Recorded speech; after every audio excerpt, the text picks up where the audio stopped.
Galera massa, mais uma vez estamos de volta. Programa Jornalismo Vivo. Evangelho 100%. À vontade aqui, sentado numa cadeirinha de criança. Narrar Romanos capítulo 7.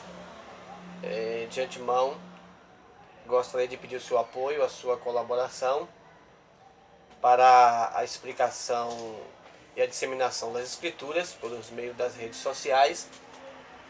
Aperte o seu sino de notificação para que nossas películas videográficas, no momento que nós vamos gravar, estamos notificando a sua pessoa para a informá-la, certo?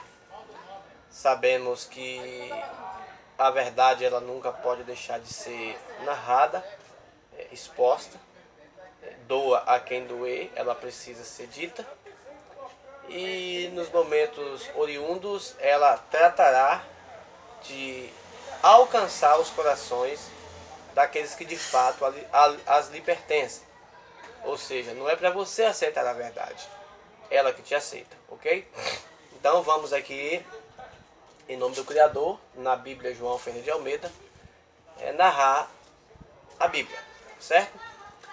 Capítulo 7 de Romanos é uma analogia de um tal casamento.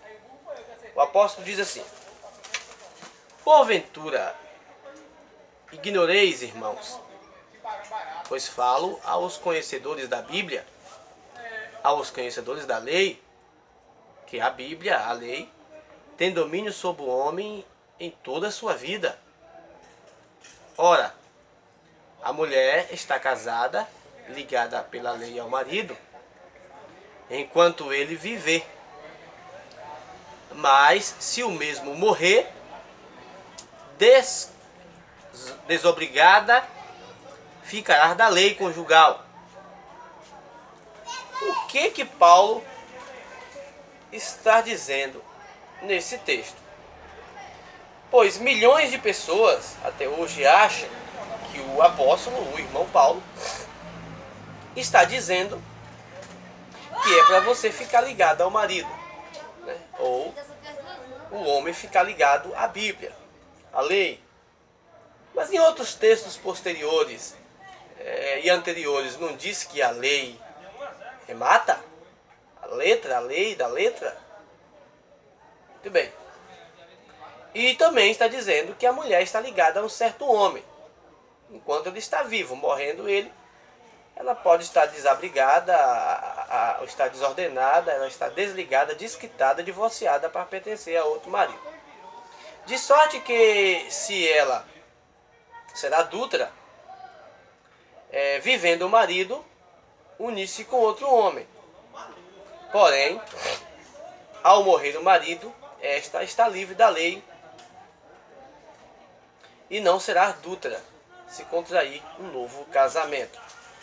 Nitidamente, Paulo aqui está dizendo que enquanto a lei de Moisés estava de pé, porque a mulher aqui não é mulher, mulher aqui significa um povo, mulher aqui significa uma agremiação, um ajuntamento, mulher aqui significa a igreja, simples assim.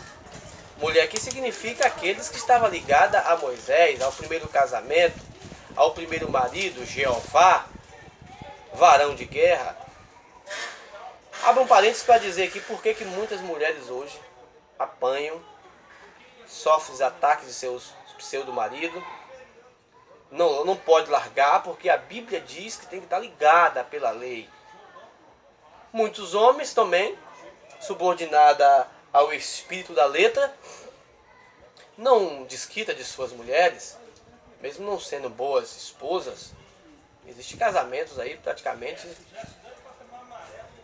vivendo o inferno, mas por não entender o espírito da escritura, acha que esse texto, o apóstolo está falando de casamento. E morrendo Jeová, morrendo a lei, morrendo Moisés, essa mulher, esse povo, essa agremiação está livre para pertencer a outro marido. No caso aqui, a lei, a Cristo, né? Cristo em espírito nos traz um novo casamento, uma nova lua de mel, uma nova ordenança. Você vai entender a partir do versículo, a partir de então. Versículo 4. Assim, meus irmãos, também vocês morrereis relativamente à lei, por meio do corpo de Cristo, para pertencer a outro. Tá vendo? Outrora você estava ligado a Moisés, agora você está ligado a Cristo. Moisés, a lei, findou-se. Moisés, a lei, está falida. É uma verdade relativa.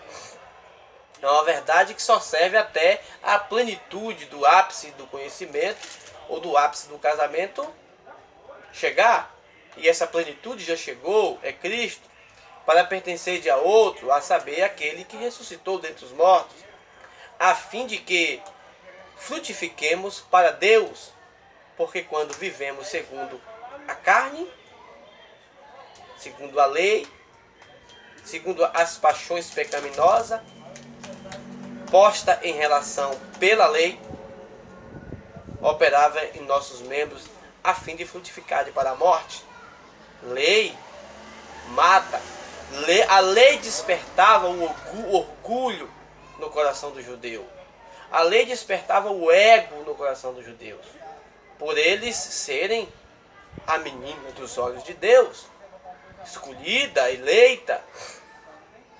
Essa própria lei, que era santa, oriundamente, camufladamente vinda dos 10 mandamentos, essa própria lei que era santa e perfeita, que virou uma lei imperfeita, afinal de contas, os mandamentos de Deus eram 10 e se tornou 613, essa própria lei está maldita, está relativa, está enferma, está incapaz de levar as pessoas à salvação e por isso está operando nas pessoas frutos para a morte. Mas em Cristo, quando vivemos segundo as obras de Cristo, agora em liberdade da lei, estamos mortos para aquilo que estamos sujeitos, de modo que servimos em novidade de espírito e não em caducidade da letra. Vivemos em novidade de espírito, não em ordenanças de mandamento. Por intermédio da lei, pois não teria eu conhecido a cobiça, se a lei não dissera cobiça. Interessante, né? Eu não teria conhecido o pecado se a lei não dissesse pecado. Ou seja, eu poderia até estar praticando o pecado, mas a minha consciência não me cobrava, porque não tinha lei.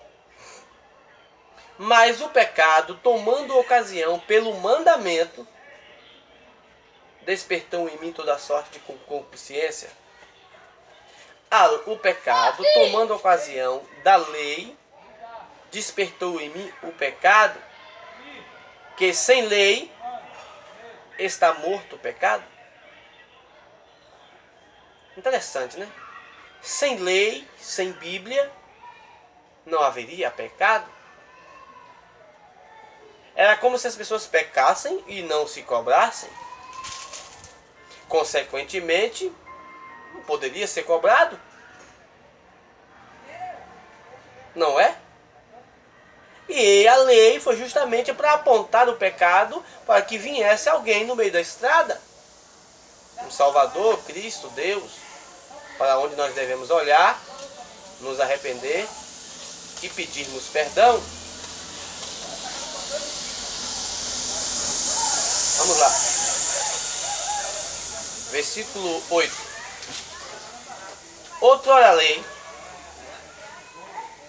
Outrora sem lei vivia, mas sobrevindo o preceito, reviveu o pecado.